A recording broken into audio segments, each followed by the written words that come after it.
Bir dənə də səsim var. Çıxarda biləcəyin ən qeyri-adi səs nədir Məhəmməd? Ən qeyri-adi səs bala pişikdir. Anadan süd əməndə belə bir səs çıxardı.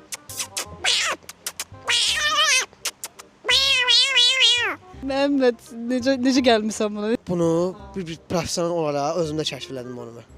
Motosikletim olub, motosiklet sürmüşəm. Bir şəfə qəza elədim, travmamı aldım. Travmalardan sonra pişik səsi gücüməndə qüvvələşməyə başladı, gücləşməyə başladı.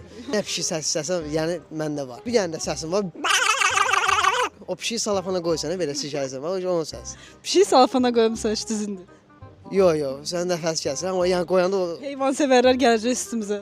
Ha. Bəs böyük pişik, ana pişik. Ha, böyük pişik olur ki, vəhşi pişik var, birinci çöl pişik olur.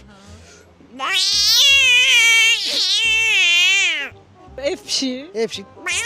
Ev pişiyi sakitcə yeməyini istəyir. Ev yəsinə. Bəs ac və çox belə dəhşət yemək axtaran pişik səsi.